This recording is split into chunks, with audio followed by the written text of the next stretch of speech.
Case ऐसा ही question case study type में इन कोई प्री बोर्ड्स में था शायद किसी पेपर में, but it was a good case study. So Meena went to a bank to withdraw rupees 2000. She asked the cashier to give her rupees 50. हाँ late क्यों है? Rupees 50 and 100 notes only. आगे आके बैठ जा बेटा, पीछे मत बैठ, यहाँ बैठ. देखे तो सही कम से कम क्या लिख रहे हैं. मीना गॉट, वो नहीं आई सहज. मैम वो चालू भी चलेगी. ठीक.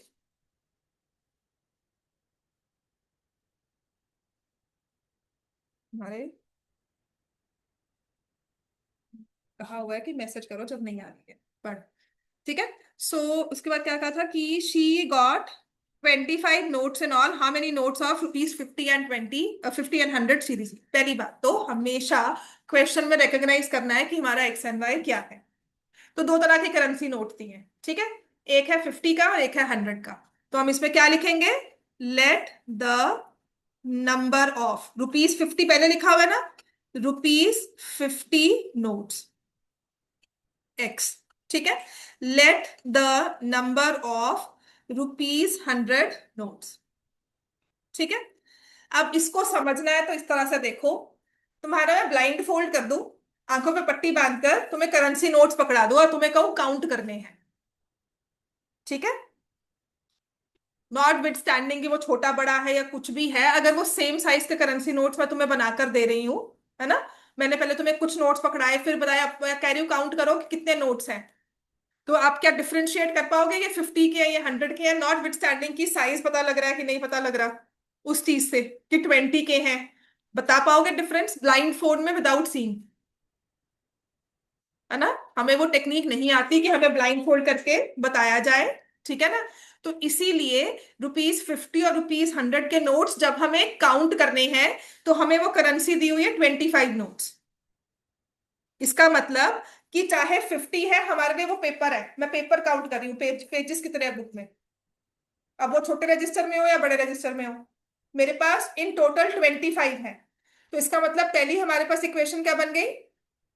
इन दोनों करेंसी नोट्स को जब हम काउंट कर रहे हैं, not with standing their value कि वो 50 का नोट है वो 100 का नोट है. ठीक है. तो कितने नोट्स आ रहे हैं हमारे पास? 25. तो फर्स्ट इक्वेशन हमारी क्या होगी? X plus y equal to 25. बात समझ में आई? करेंसी नोट्स का क्वेश्चन आपने क्लास 8th में पक्का किया होगा लीनियर इक्वेशंस में, जो मुझे याद है आपकी बुक में होता है एक. ठीक है. अब दूसरा कहा है कि उसको 2000 रुपए चाहिए थे बैंक से. तो इसका मतलब अगर कैशियर ने उसे पैसे दिए हैं तो 50 और 100 के कॉम्बिनेशन में 2000 रुपए पकड़ा दिए. ठीक है. तो इन 50 और 100 के कॉम्बिनेशन को 2000 बनाना है. कैसे बनाओगे? 50 और 100 के कॉम्बिनेशन को 2000 बनाना है. मान लो आपको मैंने 50 के दो नोट दिए, कितने रुपीज हो गए आपके पास?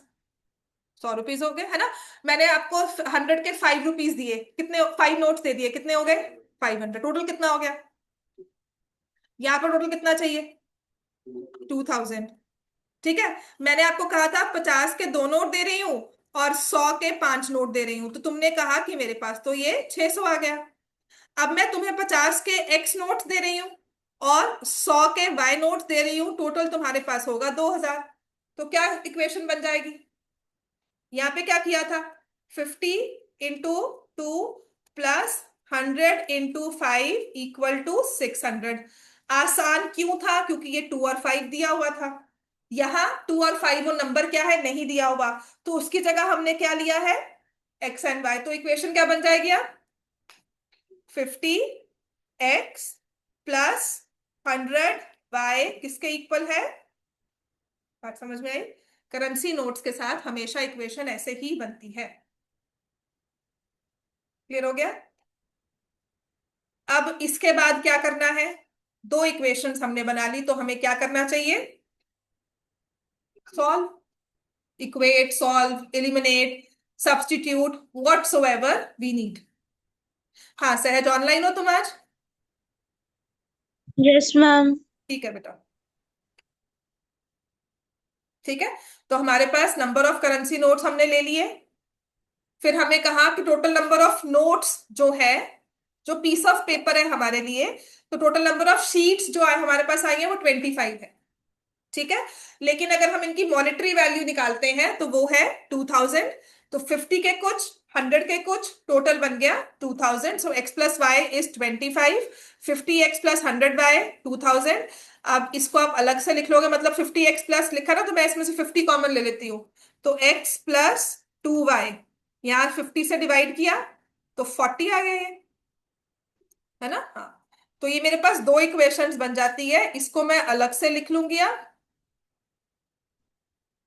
फिर हम क्या करते हैं, इनको सब्ट्रैक्ट कर दे। एक्स एंड एक्स दोनों सेम है, ये माइनस ये गया, यहां से आ गया माइनस वाई, और ये हो गया -15। वाई की वैल्यू क्या आ गई, 15। और जब y की वैल्यू 15 आ गई तो इक्वेशन में हम डाल देंगे, और हमें मिल जाएगी x की वैल्यू जो कि होती है 10, है ना। अब 10 क्या था, अब क्वेश्चन में देखते ना, पहले 50 लिखा हुआ था, तो आप लिखोगे number of 50 rupees notes 10, number of 100 rupee notes 15। therefore number of ₹50 notes, है ना। 50 रुपए के कितने नोट मिले हैं तुम्हें? मतलब कल ना अगर तुम किसी को भेजो और वो तुम्हें ऐसे नोट्स ला कर दे कि मुझे तो ना 50 के मिले हैं 10 नोट्स, और 100 के मिले हैं 15, ठीक है, तो क्या हमारे पास 2000 पूरा हो गया? तुम मान लोगे उसकी बात? कल तुम्हें ये काउंटिंग कोई करके दे। हाँ जी, एक मिनट।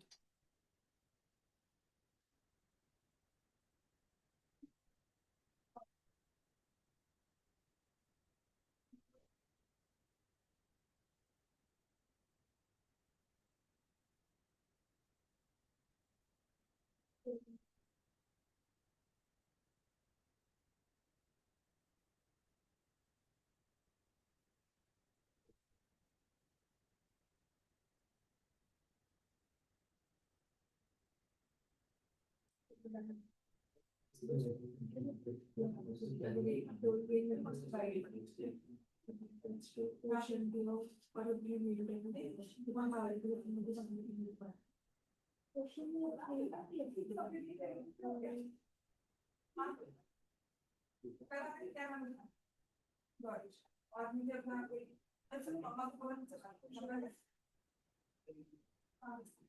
बोले नंबर लेके आते हैं, कल आपको रजिस्टर कर देगा। चलिए ठीक, आ जाओ, ये आ जाओ, हमारे पास है x की वैल्यू 10, y की वैल्यू 15। मतलब कल अगर तुम्हें कोई आकर बोलता है कि मैं तुम्हें दे रहा हूँ 50 के 10 नोट, 100 के 15 नोट, और ये 2000 पूरे हो जाएंगे, तो तुम उसकी बात मान लोगे? बिल्कुल मान लोगे, क्योंकि हाँ, यही करेंसी नोट्स का यही मतलब आता है, प्रैक्टिकली सोचो ना। तो जो पूछते हैं ना कि मैथ्स कहाँ काम आती है, तो ये काम आएगी। चलो नेक्स्ट है फिफ्थ पार्ट, 10th तक। हाँ लिख लो। 10th तक की मैथ्स ना आपकी बहुत रियल लाइफ मैथ्स है, 10th तक तभी कंपलसरी है। 10th की मैथ्स आपको एक्चुअल आपके जो रियल लाइफ में जो भी आप ट्रांजैक्शंस करोगे, कभी कुछ लेने जाओगे, वहां पर काम आती है। ठीक है। 11th 12th की मैथ्स होती है जब आपने टेक्निकल जाना होता है, then when you have to understand what goes behind this system. जैसे सिंपल सी बात है, I am writing on my digital board, it's the same thing is appearing on my laptop screen, and same thing is reflected on that screen, और उसी को मैं YouTube पर डालते हुए आपको प्रॉपर दिख रहा है सब कुछ। तो what is the system that enables all this?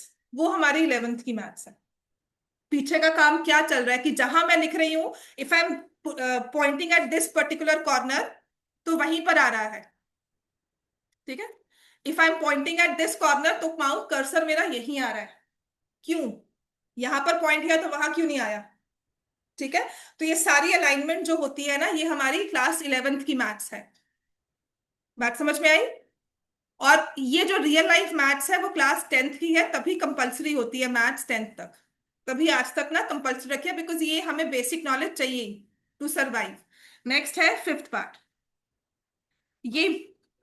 हाँ, उसका आंसर आ गया, और क्या चाहिए तुम्हें? उसने लिखा है ना, how many notes of ₹50 and 100 she received. तुम्हारे पास आंसर आ गया ना कि 50 के कितने नोट्स हैं और 100 के कितने नोट है। ठीक है। अ lending library has a fixed charge for the first 3 days, additional charge for each day thereafter। ये इंपॉर्टेंट क्वेश्चन मार्क कर लेना, ये केस स्टडी में भी आया हुआ है, ठीक है। और 23-24 में ये हमारा लिस्टेड एक तरह से मेन क्वेश्चन भी था, 3 मार्क्स के लिए क्वेश्चन एग्जैक्ट पेपर में आया। 23-24 का सबसे इजी पेपर था, मतलब उस सेशन में ना उस साल का सबसे इजीएस्ट पेपर आया था, बहुत डायरेक्ट पेपर था। तो इसमें कहा गया है कि कोई भी लाइब्रेरी है ना, उसके चार्जेस कैसे होते हैं कि पहले 3 दिन के लिए तो एक फिक्स चार्ज है, ठीक है, कि अगर आपने 3 दिन में बुक्स रिटर्न कर दी तो आपको एक फिक्स चार्ज लगेगा, और आफ्टर 3 डेज अगर आप रिटर्न करते हो तो you have additional charge per day. लिखा ना additional charge for each day, तो एडिशनल चार्ज होगा पर डे। दो चीजें हो गई, एक तो फिक्स चार्ज है और एक एडिशनल चार्ज है, समझ में आ गया। और फिक्स चार्ज 3 दिन के लिए, 3 दिन के लिए उतने ही पैसे लगेंगे, उसके बाद पर डे चार्ज लगना शुरू हो जाएगा, ठीक है। तो ये जो पार्किंग लॉट वाली प्रॉब्लम्स होती थी वो ऐसी ही कुछ थी, तो हम लिखेंगे let the fixed charge ₹X, let the additional charge per day ₹1। Fix charge X है, एडिशनल चार्ज पर डे के लिए ₹Y है। समझ में आ गया, फिक्स चार्ज X है, एडिशनल चार्ज पर डे के लिए ₹Y है। बात समझ में आया, Y पर डे। तो हो क्या रहा है कि एक बच्चा है Sarita, paid ₹27 for a book which she kept for 7 days। सहज मीटिंग कब तक बंद हो गई थी इन बिटवीन? अभी हुई थी मैम। अच्छा ठीक। So let the fix charge be ₹X, additional charge per day का Y, और ₹27 चार्जेस किसी को लगे हैं जो 7 दिन के लिए किताब रखी। तो ये 7 दिन की कैलकुलेशन कैसे हुई होगी? पहले 3 दिन के लिए फिक्स चार्ज X, 3 दिन के बाद कितने दिन और रखे उसने? 3 दिन के बाद टोटल 7 डेज रखी, सो -3 करोगे, एडिशनल डेज कितने रखे? 4 डेज, तो 4Y और बन गया 27। बात समझ में आई, X+4Y = 27। अब ऐसे ही कोई और बच्चा है सूजी, और उसने 21 दिए हैं फॉर 5 डेज, तो बता सकते हो कैसे होंगे 5 डेज? पहले 3 दिन के लिए X, 3 दिन के बाद कितने दिन बचे और 5 में से 2, तो क्या हो जाएगा X+2Y = 21। हो गया ये, अभी तुम्हें पेपर में ही आया। पता है क्या चीज करते हैं वो, यहाँ पे फिक्स चार्ज ना नंबर ऑफ डेज को ऊपर नीचे कर देते हैं, कभी 2 कर दिया, कभी 3 कर दिया, कभी नहीं किया, फिक्स चार्ज है, उसके बाद जितने दिन रखोगे पैसे देने पड़ेंगे। हाँ तो सॉल्व ही करोगे बच्चे, क्योंकि उसने क्या लिखा है, find the fix charge, find the charge for each extra day. Find the fixed charge, find the charge for each extra day.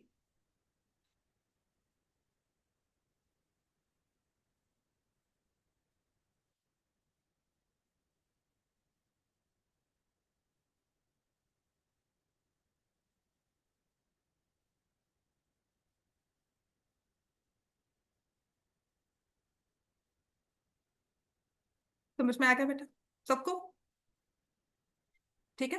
अब हमारे पास ना बहुत ही इंपॉर्टेंट क्वेश्चन है। अगर तो हमारे पास पुरानी वाली एनसीईआरटी पड़ी है जो कि बनती थी 2023-24 से पहले वाली, फिर तो तुम्हारे पास वो क्वेश्चंस हैं। अगर नहीं है तो जो मैंने वर्कशीट्स दिया ना उसमें सारा कुछ इंक्लूड किया हुआ है, ठीक है, एग्जाम्पल्स तक। राइट, तो हम स्टार्ट करते हैं, लिखो। आप ना कल से अपनी वर्कशीट्स ना जो मैंने आपको दी है ना प्रिंट करके ले आना, क्योंकि इसमें स्टेटमेंट प्रॉब्लम्स हमें चाहिए होंगी। मैं क्लास में एक एक लिखवाऊंगी, उसके बाद आप लिखोगे, ठीक है ना। फॉर एग्जाम्पल क्वेश्चन नंबर 2 है वर्कशीट का जो मैं अभी आपको करवा रही हूँ।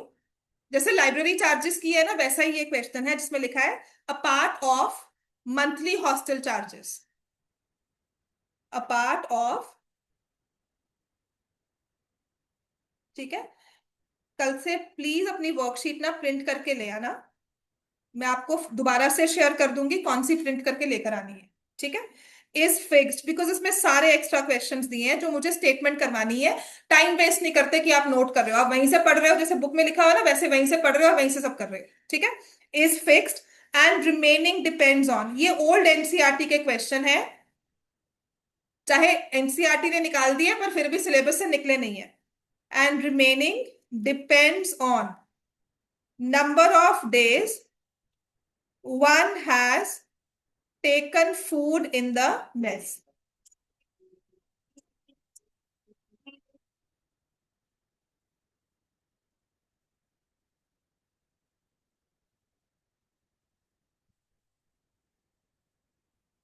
When a student, hello, when a student A takes food for 20 days, she has to pay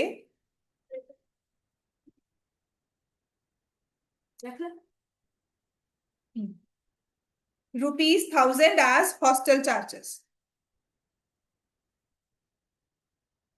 बिल्कुल सेम क्वेश्चन है, ठीक है।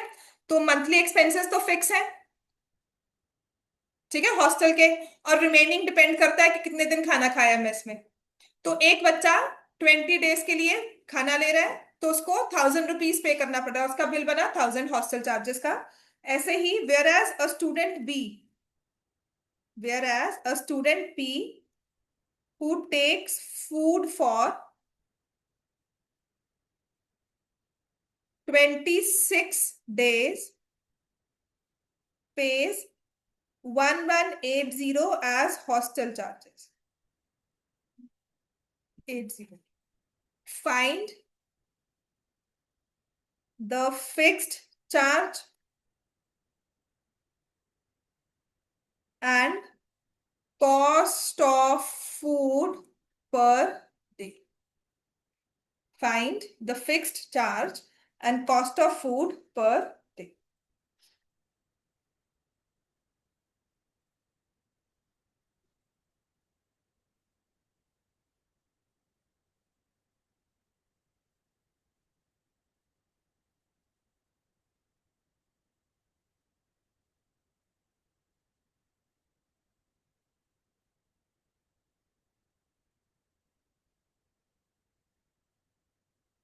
ठीक है, तो हॉस्टल के फिक्स चार्जेस हैं और रिमेनिंग डिपेंड करता है cost of food per day पर, ठीक है ना। तो आपको एक्स और वाई किसको लेना है, क्या बोलोगे पहले, एक्स क्या है, लेट द, हाँ 20 डेज, पहला 20 डेज, हाँ जी, क्या लिखोगे पहले, एक्स और वाई को क्या लोगे, लेट द, दो चीजें फाइंड करनी है देखो, फिक्स चार्ज और cost of food per day. तो पहला एक्स को क्या लिखोगे, लेट द फिक्स चार्ज, ठीक है। एक्स को हम ले लेंगे लेट द फिक्स्ड चार्ज। बात समझ में आई कि हॉस्टल के एक्सपेंसेस ना एक फिक्स्ड चार्ज है जो चलते हैं, और एक होता है cost of food per day के हिसाब से, जो कि है ₹बाय। फिर आपको सिचुएशन दी होगी कि एक बच्चा 20 दिन के लिए उसने खाना खाया और उसने दिया ₹1,000, तो उसका जो 1,000 का बिल बनकर आया कैसे आया होगा। पता क्या होता है, जब तुम्हारे पास ये बिल, मान लो तुम वो चेक करने जा रहे हो कि हॉस्टल वाले सही से पैसे इकट्ठे कर रहे हैं कि नहीं, तुम्हें पूरे की पूरी पेमेंट मिल रही है कि नहीं। तो उन्होंने डाला कि ये बच्चे ने 20 दिन खाना खाया और तुम्हें ₹1,000 पकड़ा दिए, उसके बिल में लिखा हुआ है ₹1,000, दूसरे बिल में लिखा है 26 और दे दिए 1180। तो तुम देखते हो कि क्या उसने मुझे सही पेमेंट दी कि नहीं दी। तो उसके लिए तुम्हें क्या पता होना चाहिए, तुम्हारा फिक्स चार्ज कितना है, तुम्हारा कॉस्ट ऑफ फूड पर कितना है, कि वो अपनी तरफ से तो नहीं कोई डिस्काउंट दे के उसको कह रहा है ये अपने पास पैसे रख रहा है ना, कि उसने दिखा दिया कि ₹1,000 बनते 1,100 है पर बनाया 1,000, ₹100 अपने पास रख लिया, राइट। तो इस केस में आप काउंटर चेक कैसे करोगे? आपने कहा कि मैंने फिक्स चार्ज रखा था, वो तो मेरे पास है नहीं। अब तुम्हें भी मैथ्स नहीं आती, तुम किसी तीसरे बंदे को ऐड करते हो, कह दो वो, अब उसको पता ही नहीं हमारे चार्जेस क्या है ना? तो वो डिस्क्रिपेंसी कैसे ढूंढ लेगा? मैं कुछ भी बता दूं, वो इनकम टैक्स वाला कहता नहीं नहीं तुम तो कुछ और चार्जेस ले रहे हो, तुम्हारी तो ये वैल्यूज ही मैच नहीं कर रही। बात समझ में आई ना? जो इनकम टैक्स की रेट्स पड़ती है वो क्यों पड़ती है? कोई ऐसे थोड़ी खोद लेते हैं कि यहाँ से इंफॉर्मेशन आई।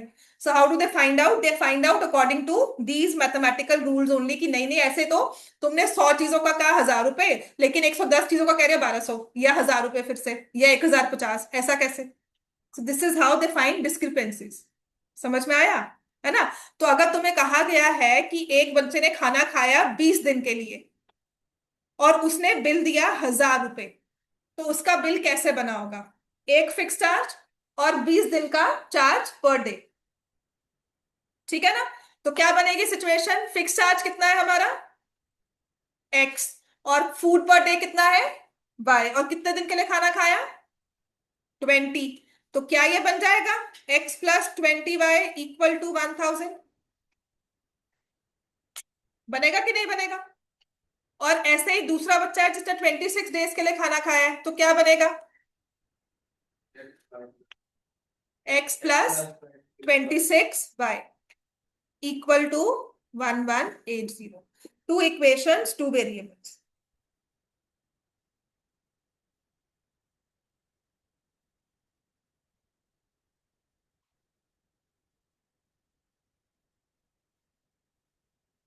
ठीक है, टू इक्वेशंस। कोविड हो गया बेटा ये? इक्वेशन समझ में आनी शुरू हो गई, हाउ डू वी सॉल्व, वो समझ में आ गया। तुम्हें बस रहता होगा इनफाइनाइटली मेनी सॉल्यूशंस, वो सब है ना? ठीक है, तो इसको अब मैं सॉल्व कर लेती हूँ। -6y, y की वैल्यू आ जाएगी 30। तो x कितना आ गया? 400 आ गया सॉल्व करने के बाद। y 30 आ रहा है कि नहीं आ रहा सबका?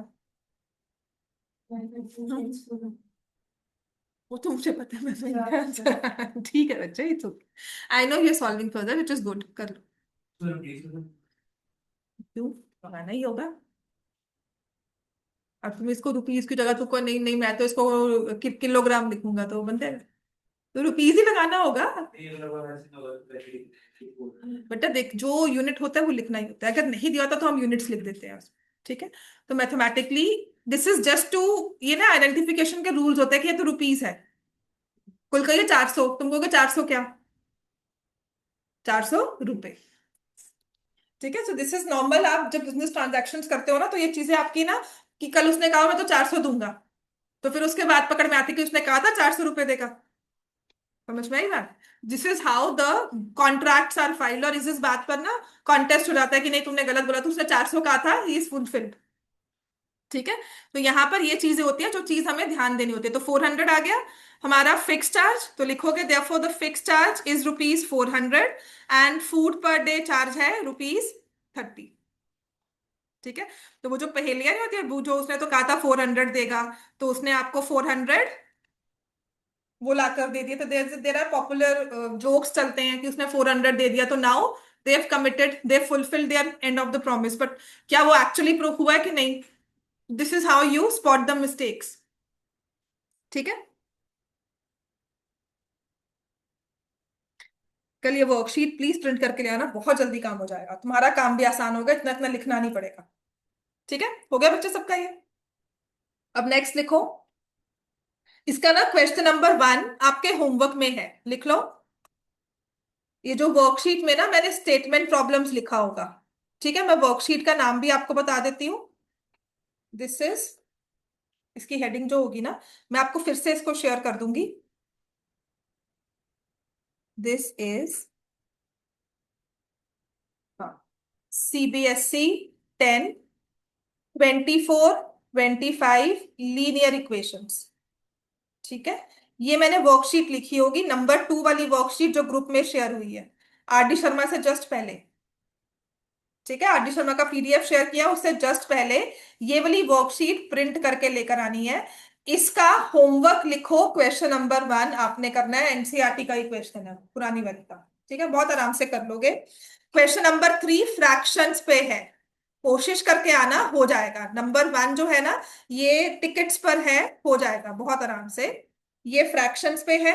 अब हम करेंगे क्वेश्चन नंबर 4, इसको इंपॉर्टेंट मार्क कर लेना, बहुत अच्छा क्वेश्चन है। ठीक है, अब हम इस वर्कशीट का क्वेश्चन नंबर 4 कर रहे हैं, और ये बहुत अच्छा क्वेश्चन है, इस पे वो केस स्टडी भी बन के आती है। और अगर नाइन्थ में कहीं केस स्टडीज की होंगी तो ये क्वेश्चन पक्का किया होगा, अगर मेरे साथ अगर कहीं किया है या किसी भी क्लास में, ये क्वेश्चन पक्का ही किया होगा।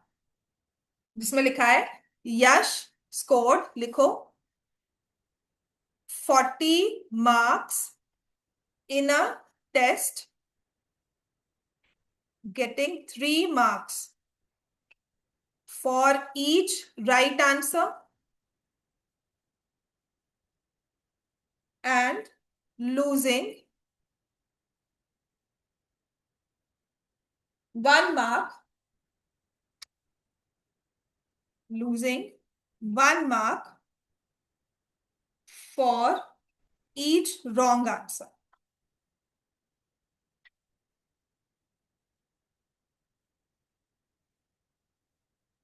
ठीक है, कितने मार्क्स मिले बच्चों को, कितने मार्क्स मिले उसके पेपर में? 40 मिले। किस तरह से हुआ कि अगर तो उसने आंसर, एमसीक्यू वाले टेस्ट है, उसने सही आंसर दिया होगा तो +3, और अगर गलत होगा तो -1। जो आपके एमसीक्यू में नहीं होता, you only get +3, you never get -1। जो कॉम्पिटिशन्स में होता है that for every wrong answer you get a negative answer, negative mark. ठीक है, अब उसमें लिखा है, एक सिचुएशन बता दी ना कि 40 मार्क्स मिले हैं, 3 नंबर सही के, 1 नंबर गलत का, फॉर एवरी रॉन्ग। अब उसने कहा है had 4 marks been awarded for each correct answer and 2 marks been deducted। कहते हैं अगर यही टेस्ट पेपर में हर एक क्वेश्चन के लिए 4 नंबर मिलते, सही क्वेश्चन के लिए, और काटते 2 नंबर, -2 करते for every wrong answer, deducted for each wrong answer, he would have scored, he would have scored 50 marks। मतलब किसी बच्चे ने अगर अपने नंबर निपटाने ना, उसने ऐसा कहा होगा मेरे को 40 मार्क्स मिले, आपको पता है +3 -1 वाला गेम चल रहा है, वो कहता है नहीं नहीं 50 आ जाते अगर ऐसा होता। ठीक है, तो अब आपको बताना है उसने कितने सही किए कितने गलत किए। How many questions were there in the test, how many questions were there in the test. ठीक है, और इसमें ना आपको लिया होगा, यहां पर नहीं लिखा लेकिन लिया होगा, assuming he answered all questions, वरना आप नहीं बता सकते। उसने सारे क्वेश्चन आंसर किए हैं, अनअटेम्प्टेड कुछ भी नहीं छोड़ा है, इज अटेम्प्टेड एवरी, 100% अटेम्प्ट है, पेपर नहीं छूटा उसका। समझ में आ गई बात? तो कहते हैं कितने क्वेश्चंस हैं टेस्ट में आपको बताने हैं। ठीक है, जितने मर्जी क्वेश्चंस हो, उसके लिए 2 तरह के क्वेश्चन होंगे, या तो सही होगा या गलत होगा। कितने सही कितने गलत, नंबर पता लग जाएगा किसी के भी। अगर आपको किसी का पेपर दे दिया जाए, आपको पता उसके 10 क्वेश्चन सही हैं, 4 क्वेश्चन गलत है, तो आप नंबर बता दोगे उसके, है ना? तो इसमें हमें एक्स एंड वाई को क्या लिखना है, let the number of correct answers be x, let the number of wrong answers be y. ठीक है, let the number of correct answers x, let the number of wrong answers। कल और परसों के दिन में ना थोड़ा सा अच्छे से पढ़कर आना, क्योंकि कल मैं अगर डिस्टेंस वाले क्वेश्चन करवाऊंगी, वो आपको ध्यान से करने होंगे अगर कल स्टार्ट हुए तो। ठीक है, तो बहुत इंपॉर्टेंट क्वेश्चन है, हम उन्हें छोड़ नहीं सकते, क्योंकि पेपर में अल्टीमेटली वही आते हैं। अगर बहुत डिफिकल्ट पेपर होगा ना, तो तुम्हारे प्री बोर्ड्स ले लो, तुम्हारे एग्जाम्पल पेपर्स ले लो, वहां पर सब में एक तो होगा ही जिसमें time speed distance based question आएगा। कल नहीं तो परसों क्लासेस मिस नहीं करनी, और एक बार में नहीं समझ में आएगा, उसको घर जाके दोबारा दोबारा पढ़ना है ही। ठीक है। अब हम उसकी मार्कशीट बनाएंगे कि उसने एक्स क्वेश्चंस सही किए, वाई क्वेश्चंस गलत किए। टोटल क्वेश्चंस कितने हो गए पेपर में, बताओ। एक्स प्लस वाई, समझ में आ गया। टोटल क्वेश्चंस हो गए एक्स प्लस वाई। अच्छा, वो क्या कह रहा है कि देखो, ये अगर उसको +3 मिलते फॉर करेक्ट आंसर्स, सही के टिक्स के +3, रॉन्ग्स के -1, तो स्कोर कितना आता? 40। तो क्या हम इक्वेशन बना सकते हैं इससे? प्लस +3 मिल रहा है ना, और लूजिंग 1 मार्क मतलब -1, किसका? रॉन्ग आंसर का। और स्कोर कितना हो जाएगा? 40। तो आप मुझे बता सकते हो क्या होगा? +3 टिक्स के मिल रहे हैं, कितने करेक्ट आंसर है उसके? 3, तो कितने मार्क्स मिल गए उसको? 3x। समझ में आ गया ना। और गलत के कितने मार्क्स कट रहे हैं? 1। और कितने गलत किए उसने? y, तो क्या होगा? Minus -1y। मैंने पहले ठीक बोला माइनस, और मैंने जब पॉइंट किया तो एकदम से 1y, है ना। घबराना नहीं। 3x - y = 40। ठीक है। अब दूसरी सिचुएशन में इक्वेशन बताओ। 4 marks been awarded for every correct answer, क्या होता? 4x। 2 मार्क्स डिडक्टेड, बस बन गई इक्वेशन। ये लो, कितने मार्क्स मिल जाएंगे? पूरी इक्वेशंस का ही खेल है। तुम्हारी ये 2 इक्वेशंस आ गई, उसके बाद तुम्हें पूछना नहीं होगा अब इसको सॉल्व करें। ऑब्वियसली सॉल्व ही करना है, एक्स एंड वाई की वैल्यू निकालनी। ठीक है। अब you can use elimination, you can use substitution, इसके अलावा आपको कुछ भी समझ आता है वो कर दो, बट आपके पास ये 2 इक्वेशंस होनी चाहिए। ये आधी जंग जीत जाते हैं हम। जब हमारी 2 इक्वेशंस बन जाती है ना, इसका मतलब हमने आधी जंग जीत ली अपनी। ठीक है। सो आई multiply this with 2, 6x - 2y = 80। Then we have 4x - 2y = 50, minus plus minus ये कैंसिल हो गया, 2x आ गया 30, x आ गया 15। जो एक तुम दोनों बच्चों की अच्छी है, तुम सबकी तुम सॉल्व खुद करते हो। Very good. बहुत देर बाद ऐसा क्राउड है। वो भी हो गया सॉल्व बच्चे। ठीक है।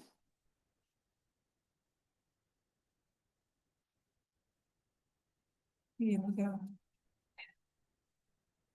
ठीक है। सो करेक्ट आंसर्स कितने हैं? 15। रॉन्ग आंसर्स कितने हैं? 5। टोटल क्वेश्चंस, अब ये आंसर जो पूछ रहा है ना, क्वेश्चन पूछ रहा है टोटल क्वेश्चंस, तो आपको इसमें 20 मार्क करके आना हो, 20 बताना होगा आंसर। ये 20 लिखा होगा तो पूरे नंबर मिलेंगे, कहीं आपने बाय चांस वो 20 छोड़ दिया तो आधा नंबर कट जाएगा, चाहे 15 और 5 निकाला हुआ है। ठीक है। तो this is called presence of mind, कि हमसे टोटल क्वेश्चंस पूछे थे, तो उसके लिए मैंने क्या किया, अपने पेपर में लिख लिया total questions x + y, so that I am reminded. Revision करूंगी तो उसमें x + y दिखेगा, और लास्ट में मैं चेक कर लूंगी कि x + y लिखा है कि नहीं लिखा। बात समझ में आ गई। यहाँ पे रिविजन काम आएगी। समझ में आ गया। आप काउंटर चेक भी कर सकते हो कि अगर उसके 15 सही है और 5 गलत है, तो 15 × 3, 5 - 1 45, -1 40 हो गया। और अगर इसी 15 × 4 और 5 -2 किया जाता, 15 4 = 60, -10, 50 मार्क्स बन जाते। तो काउंटर चेक भी करना है। ठीक है। अब हमारे पास नेक्स्ट क्वेश्चन है, लिखो, दिस इज क्वेश्चन नंबर 6, इसी असाइनमेंट का, इसी वर्कशीट का क्वेश्चन नंबर 6, जो कि है एरिया ऑफ रेक्टेंगल। ठीक है। ये इसलिए करवा रही हूं ताकि ये डिस्टेंस वाले क्वेश्चन अभी नहीं करवा रही। लिखो, the area of a rectangle, the area of rectangle gets 6 gets reduced by 9 square units. मैं डिस्टेंस बेस ना इकट्ठा करवाना चाहती हूँ, बिकॉज एकदम से वो सारे हवा के ऊपर से निकलेंगे पहली बार में। ठीक है। पर उनकी मैं आपको वही स्टेप बताऊंगी जैसे डिजिट्स में करवाया ना, तो इकट्ठे करवा दूंगी तो ये हो जाएगा, इकट्ठे प्रैक्टिस हो जाते हैं, सो दैट थोड़ी सी माइंड में क्लैरिटी आ जाती है। ठीक है। So area of rectangle gets reduced by 9 square units if it's मतलब अगर मुझे वर्कशीट अपडेट करनी है ना, मैं क्वेश्चन इकट्ठे करूंगी बस, अब और कुछ नहीं, मुझ में अभी हिम्मत नहीं है इतना लिखने की। If its length is reduced by 5 units and breadth increased by, ये कर लिया था, 3 यूनिट्स। आई थिंक इस बार पेपर में ये क्वेश्चन आया भी है। इफ वी, मार्क्स वाला क्वेश्चन आया है इस बार, ठीक है। इंक्रीज द लेंथ, वो भी क्वाड्रेटिक का था, है ना। If we increase the length by 3 units and breadth by 2 units, the area increases, ये इंक्रीजेस का मैं सिंबल लिखती हूं, बाय 67 square units. Find the dimensions,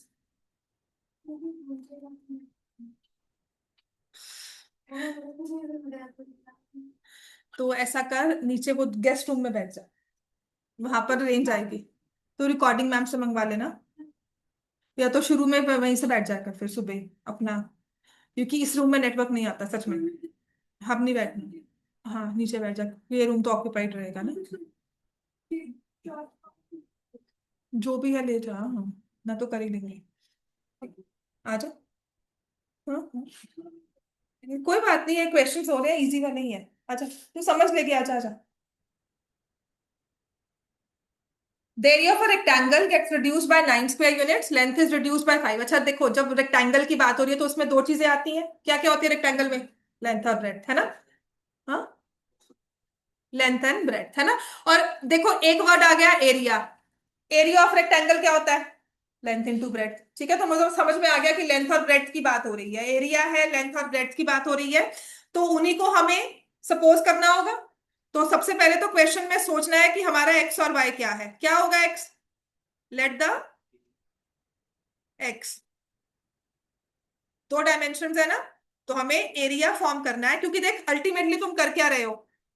अच्छा चलो एरिया पे भी आता है कि तुमने चलो माना एरिया, लेकिन अल्टीमेटली देख तू क्या कर रहा है, तू कह रहा है लेंथ को रिड्यूस कर दो, ब्रेड्थ को बढ़ा दो। तो हाँ समझ में आ गया ना, तो अगर आपके दिमाग में आ रहा है एरिया तो इट्स वेरी गुड। मैं ये नहीं कहूंगी क्यों सोच रहे हो, सोच रहे हो, पर क्या वो सोचना सही है ना। मान लो तुम्हें कहा कि मुझे उसके घर जाना है, वो रास्ता दिख रहा है, वो वहां पर मोड़ ले लिया, आगे वो डेड एंड है, तो क्या करोगे? वापस आओगे। तो यहाँ डेड एंड पे है, हमने एरिया को एक्स ले लिया, पर वो हमारे लिए डेड एंड था, हम वापस आए और हमने कहा नहीं, अब हम क्या करेंगे, लेंथ को एक्स लेंगे और ब्रेड्थ को वाई। ठीक है, तो हम लिखेंगे लेट द लेंथ। अब देखो यहाँ पे ना यूनिट्स का हुआ है, तो तुम्हें सेंटीमीटर मीटर नहीं पता, तो तुम क्या लिखोगे? X units. समझ में आ गया ना? दारिश समझ में आ गया? Let the breadth equal to y units. ठीक है, अब यहाँ पे तुम एरिया भी बता दोगे कितना होता है। लेंथ इंटू ब्रेथ क्या हो जाएगा? लेंथ तुमने क्या ली थी? एक्स वाई, और ये होता है स्क्वायर यूनिट्स। बस इसके नंबर है जो कट जाते हैं, वो आधे आधे नंबर कटते हैं ना जब हमारे पेपर में, तो इन चीजों के होते हैं। ठीक है, अब इस क्वेश्चन में क्या हो रहा है, ऐसे वाले क्वेश्चंस में, ठीक है, दैट इज योर अंडरस्टैंडिंग, वो एलबी ले लो कोई बात नहीं। स्टैंडर्ड वे में ना एक्स एंड वाई लेते हैं, और थोड़े से कुछ सीबीएसई के टीचर्स ना ओल्ड स्कूल हो जाते हैं कि नहीं एक्स एंड वाई ही लो। ठीक है, तो वो ले लेना। मतलब may be your school teacher might say कि नहीं नहीं एक्स वाई लो, उनको लगता है कि मैम ने कहीं सिखाया होगा, कुछ किया होगा, तो मे बी, ठीक है, मैं उसमें कुछ नहीं करती। राइट, अगर टीचर ओके है तो ठीक है। अब कहते हैं कि एरिया हो गया कम 9 स्क्वायर यूनिट से। तुमने एरिया कितना बनाया था? एक्स वाई, तो तुम्हारा एरिया क्या हो गया? अब एक्स वाई -9 कम हो गया ना। तुम्हारा rectangle x y square units का एरिया लेके बैठा था, तुमने कहा अब तो मैंने इसे कम कर दिया, तो -9 हो गया। लेकिन ये कम कैसे हुआ? जब उसकी लेंथ को रिड्यूस कर दिया 5 से। लेंथ तुम्हारे पास क्या थी?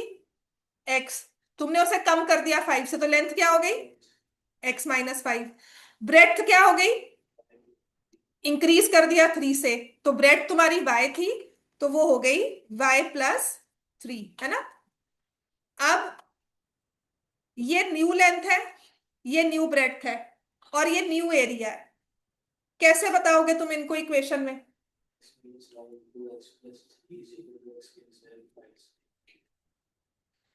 तू दोबारा से बोल, क्या बोल रहा है? x-5 into y+3 equal to xy-9। समझ में आ गया कि नई लेंथ को नई ब्रेड से मल्टीप्लाई कर दिया तो ये नया एरिया बनकर आ गया। समझ में आ गई बात? अब पहले मैं इसकी सॉल्विंग सिखाती हूँ, उसके बाद न्यू इक्वेशन पे आते हैं। इनको मल्टीप्लाई करना आता है ना? पहले x को y से मल्टीप्लाई करोगे, फिर x को 3 से मल्टीप्लाई करोगे, आता है ना? तो मैं डायरेक्टली लिख दूं xy+3x -5y-15। अगर बच्चों ये चीज समझ में आ रही है तो बहुत अच्छी बात है, नहीं समझ में आ रही तो प्लीज ये लिख लो, इसमें शर्म मत करना, लिख लो। आंसर सही आना चाहिए, बट अल्टीमेटली ये लिखने के स्टेप को हमने अपने माइंड में करना है ताकि हम इसे करें, क्योंकि हमें 10th वाले बच्चों की तरह बिहेव करना है। थोड़ा सा लेवल अप करेंगे ना प्रैक्टिस करने के बाद। तो ये कह रही हूँ कि अगर आपने ये लिख लिया, बहुत अच्छी बात है, लिख लो, आंसर सही लेकर आओ पहले तो, फिर धीरे धीरे इस चीज को समझो और हम डायरेक्टली मल्टीप्लाई करते हैं। बात समझ में आ गई? ठीक है। अब देखो तुम्हारे पास है xy+3x -5y-15 और यहाँ पे xy-9। क्या करना चाहिए हमें? हाँ, उससे बाद क्या होगा वो? और एक्स वाई कैंसल हो गया। सबसे आसान बात है, दो चीजें पैरेलल बैठी हैं, इक्वल टू के इधर, इक्वल टू के उधर, तो उनको कट कर दिया। तो मेरे पास अब ये बन जाता है 3x -5y-15। -9 था, +9 कर लो, जैसे मर्जी 15 को आप घुमा लो, वो चीज नहीं इंपॉर्टेंट है। इंपॉर्टेंट ये है कि हमने एक्स वाई को कैंसिल किया, उसके बाद इक्वेशन को हैंडल किया, तो ये बड़ी साफ सुथरी सी हमारी लीनियर इक्वेशन बनकर आ गई, -6 = 0। ठीक है, बड़ी साफ सुथरी सी हमारी ये इक्वेशन बनकर आ गई, 3x -5y-6 = 0। अब आते हैं, इसी चीज को उसने दूसरी तरह से भी कहा है, if we increase the length by 3 units, क्या हो जाएगी? x+3। ब्रेड्थ बाय 2 यूनिट्स, क्या हो जाएगी? ब्रेड्थ क्या थी? ये कॉमन मिस्टेक होती है, बस इसे हमने बढ़ाना नहीं है। ठीक है, अब जो नया एरिया है वो इंक्रीज कर गया, कितने से? पुराना एरिया कितना था? ओरिजिनल वाला XY, है ना? और कितना हो गया? प्लस। तो इन दोनों का प्रोडक्ट इसके इक्वल है। समझ में आ गई ना बात? दूसरी इक्वेशन बन गई हमारी, लिखे इसको, x+3 × y+2 = xy+67। समझ में आया? घर जाके अच्छे से पढ़ाई करके आनी है, क्योंकि अब ना इसके बाद वाले जो क्वेश्चंस हैं वो थोड़े खतरनाक वाले हैं। मैं पहले ही कह रही हूँ कि दिमाग में लेकर चलना कि एक बार में समझ नहीं आएंगे, वो आपको बार बार घर जाके 3-4 दिन लगातार वही करने होंगे। तो मैं आपको इतनी सी लीनियंसी दूंगी कि इस बार टेस्ट पेपर में डिस्टेंस बेस वाले क्वेश्चन नहीं होंगे। ठीक है, ये सारे वाले होंगे कि हमने इनको तो मास्टर कर लिया, फ्रैक्शंस वाले, ये वाले, जो डिजिट्स वाले क्वेश्चन थे वैसे वाले क्वेश्चन हो जाएंगे। ठीक है, डिस्टेंस स्पेस वाले हम लोग नेक्स्ट वाले इसमें कर लेंगे, और इस हफ्ते में और नेक्स्ट वीक में हमारा ये चैप्टर खत्म हो जाएगा बड़े आराम से। ठीक है, मतलब this Sunday till Sunday and then next 1-2 दिन और लगाकर ये चैप्टर कंप्लीटली खत्म। ठीक है, और ये इंपॉर्टेंट चैप्टर है, इसमें से तुम्हें क्वेश्चन मिलना ही मिलना है। xy+67, हमने xy कैंसिल कर दिया, तो 2x+3y-59, नहीं 61, सॉरी, = ठीक है, तो मैंने ये दो इक्वेशंस को हाईलाइट कर दिया। अब हमें क्या करना चाहिए? इन दोनों को सॉल्व करना है। ठीक है, और सॉल्व करने के लिए कौन सा मेथड यूज करोगे? एलिमिनेशन, क्योंकि वही सबसे, हाँ हाँ, वेरी गुड, देख अपने आप आवाज निकलती है जब समझ में आता है ना,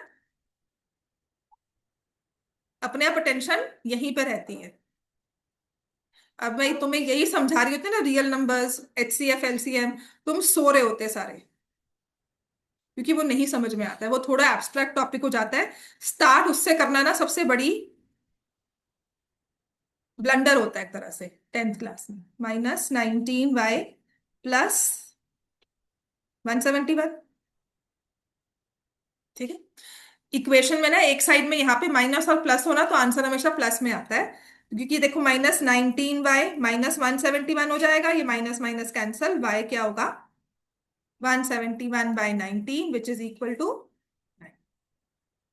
y की वैल्यू 9 आ गई। So put y equal to 9। 6, 6 में क्यों डाले, 3 में डालेंगे, है ना। सो 3x - 5 × 9 - 6 = 0। सो 3x - 45 - 6 - 51 हो जाता है इक्वल टू 0। तो x की वैल्यू क्या आ जाएगी। ये कैलकुलेशंस अगर आप अभी देखकर कर रहे हो तो घर जाके इसे प्रॉपरली करके आना है खुद से। बहुत जरूरी है ये कैलकुलेशंस, यहाँ देखकर कॉपी करने से अच्छा है वहां करो। मे बी स्पीड बेस्ड के लिए कि काम जल्दी खत्म हो आपका, मैं आपको जल्दी करवा रही हूँ, पर घर पे ये प्रैक्टिस करोगे, डबल तुम्हारा वो एफर्ट हो जाएगा। समझ में आ गया। एक्स की वैल्यू 17, तो इसका मतलब लेंथ क्या है, एक्स 17 यूनिट्स, ब्रेड्थ क्या है 9 यूनिट्स। ठीक है।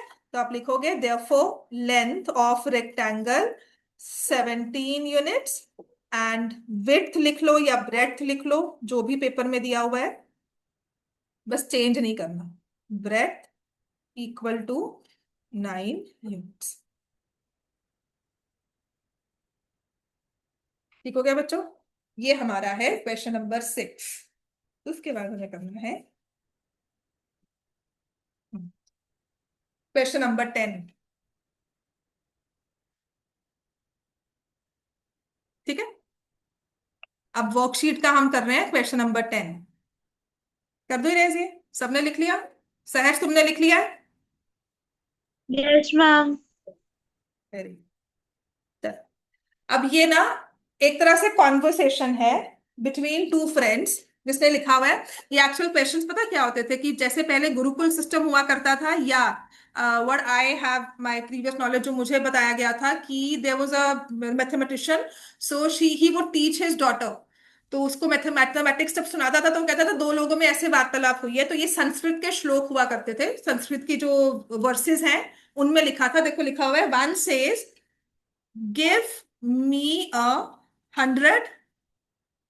तो उसके ना वर्बाटिम मतलब इंग्लिश ट्रांसलेशन जब कर दी होगी ना गूगल में डाल के, तो ऐसी हुई है, गिव मी अ 100 फ्रेंड, आई शैल, ये आपकी एनसीईआरटी बुक का ही है, I shall then become twice as rich as you.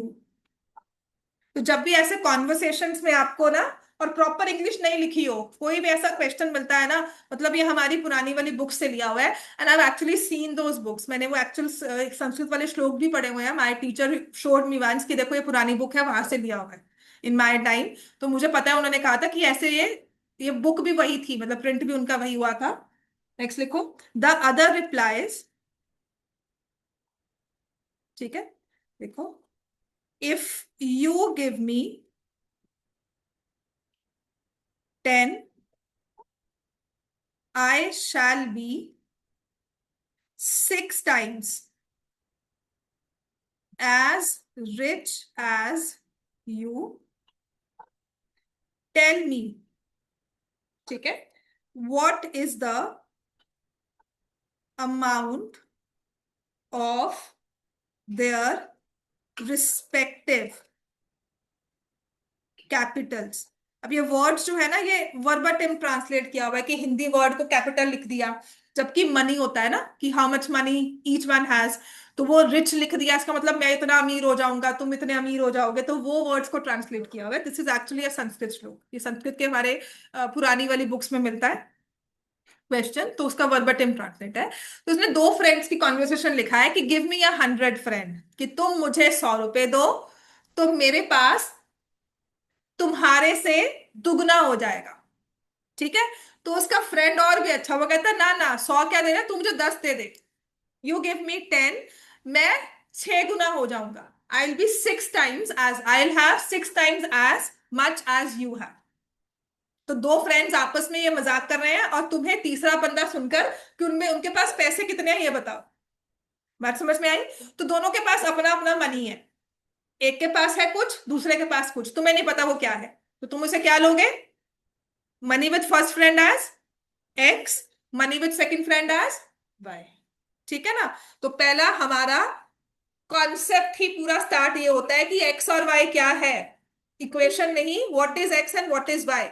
So let the money with first friend, let the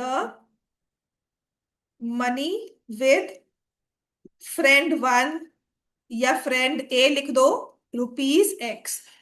late the money with friend two rupees y लिख दो। अब हमें equations form करनी है। तो पहले वाले बंदे ने क्या कहा, उसके माइंड में उसके एक्स रुपीज है, उसके दिमाग में कि मेरी जेब में तो एक्स है। ठीक है? तो दूसरे से मुझे कितना मिल जाएगा? कितना मांगा उसने? 100। उसके पास एक्स था, उसने 100 मांगा, तो उसकी जेब में कितना आ जाएगा? एक्स था, 100 वो कह रहा है मुझे दे दो, तो उसके पास कितना हो जाएगा? X plus 100। अब अगर दूसरा अपने में से देगा, दूसरा कौन है? वाई। उसने अपने से 100 दिया, तो उसके पास कितना रह गया? Y minus 100। उसके पास वाई था, उसने 100 दिया, तुम तो मान रहे हो कि उसके पास 100 था, हमें तो नहीं पता ना। उसके पास 110 भी हो सकता है, उसके पास 120 भी हो सकता है। तो उसने पास वाई था, उसके पास अब हो जाएगा y minus 100। This is the whole concept that if we transfer one to other, तो दूसरे के पास कम हो जाता है। ठीक है? गलती यहाँ क्या होती है, हमने एक्स प्लस 100 कर दिया, उसको हम वाई ले लेते हैं, right? So if you have x plus 100, दूसरे के पास है वाई माइनस 100, तो जो कहता है एक्स प्लस 100 आई शैल, तो मेरे पास क्या आ गया? X plus 100। और मेरे पास तुम्हारे जितने कितना हो गया? Double, twice. तो क्या इक्वेशन बनेगी? Equal to. समझ में आई बात? कैसे वर्ड्स को हम इक्वेशन बना रहे हैं, और ये होती है मैथमेटिकल लैंग्वेज। समझ में आया कि कल अगर मैथ्स की लैंग्वेज में बात करनी है तो मैं कहूंगी x plus 100 equal to 2 times y minus 100। ठीक है? अब दूसरी वाले बताओगे? अब किसने कहा? दूसरे वाले ने। दूसरा कौन था? एक्स या वाई? वाई। वाई ने कहा मुझे कितना दो? 10। तो कितना हो गया वाई के पास? और एक्स के पास कितना हो गया? तो वाई कितना बन जाएगा? 6 टाइम्स किसका? कंप्लीट एक्स माइनस 10 का। इसको 6x-10 नहीं लिखना, पूरी ब्रैकेट को, कि जितना उसके पास मनी है 10 रुपए कम करने के बाद उसका 6 गुना। ठीक है? दो इक्वेशंस बन गई एक्स एंड वाई में। अब इसको सॉल्व कर लो, और ये हमारा लास्ट क्वेश्चन होगा आज का। और जो जो मैंने आपको होमवर्क दिया है ना, क्वेश्चन 2-3 क्वेश्चंस वो करके आने हैं। इसके बाद कल डिस्टेंस वाले क्वेश्चन स्टार्ट करने ही पड़ेंगे।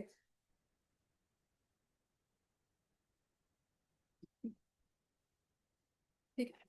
सो we have x plus 100 equal to 2y minus 200। अब इसको यहां ले जाओ, x minus 2y plus 300 equal to 0। है ना? ये इक्वेशन बन गई। अब ये y प्लस 10, 6x माइनस 60। मैं x को नहीं y को लेके जा रही हूं, तो यहाँ पे 0 बना दिया। 6x minus Y minus 7। अगर तुम्हें ये एक स्टेप में नहीं समझ में आता तो 4 स्टेप कर लो। ये मत कहना कि मैम ने ऐसे किया तो मुझे भी ऐसे करना है। अपनी स्पीड अपने हिसाब से बनाओगे। ठीक है? आपकी दूसरी इक्वेशन ये बननी चाहिए, जैसे मर्जी टाइम लगा लो, 4 स्टेप्स करके लगा लो। बात समझ में आई? जब घर पे प्रैक्टिस कर रहे हो तो 4 स्टेप्स करना है, पर सही करना है। एंड बिलीव इट, सच में कह रही हूँ, वो 4 स्टेप्स के बाद 1 महीने बाद अपने आप एक स्टेप में आ जाओ। पहले वो 4 स्टेप करने बहुत जरूरी है, अगर अंडरस्टैंडिंग में कहीं ना कहीं आपके डिफॉल्ट है। ठीक है? क्लियर हो गया? इक्वेशंस है। अब मैं इनको साइड बाय साइड लिख लूंगी, और इसको नीचे लिख लूंगी। अब सोचूंगी हमें इन्हें सॉल्व करना है, तो मैं यहां सेकंड वाली इक्वेशन को 2 से मल्टीप्लाई कर देती हूँ। 6 से क्यों मल्टीप्लाई करना, 2 से कर दो, आसान है। x minus 2y plus 300 equal to 0। 12x minus 2y minus 140 equal to 0। Minus plus plus. ठीक है?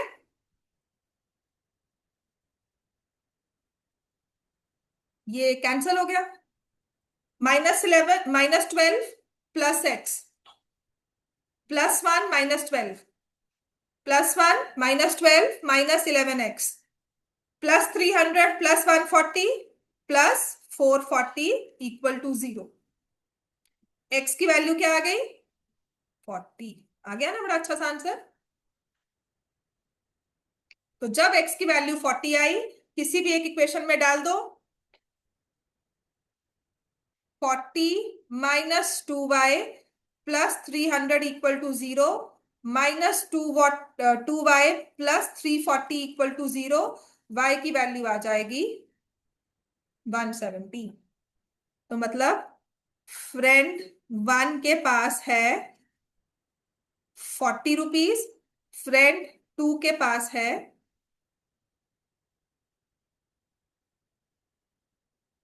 170। अब वेरीफाई करें। थोड़ा सा बड़ा अच्छा लगता है जब आंसर निकल जाए ना, उसको वेरीफाई करना। कि उस फ्रेंड ने कहा कि मुझे, पहले वाले ने क्या कहा, मुझे 100 रुपए दो, तो इसके पास कितने हो जाएंगे? 140, है ना। और इसके पास कितने रह जाएंगे? हो गया डबल। अब उसने कहा ना ना, तू मुझे 10 दे दे, तो इसके पास कितने रह गए? 30। और इसके पास कितने हो गए? हो गया ना, 6 times. This is how you verify. Questions के बाद वेरीफाई जरूर करना। ठीक है, आज के लिए इतना ही करेंगे हम।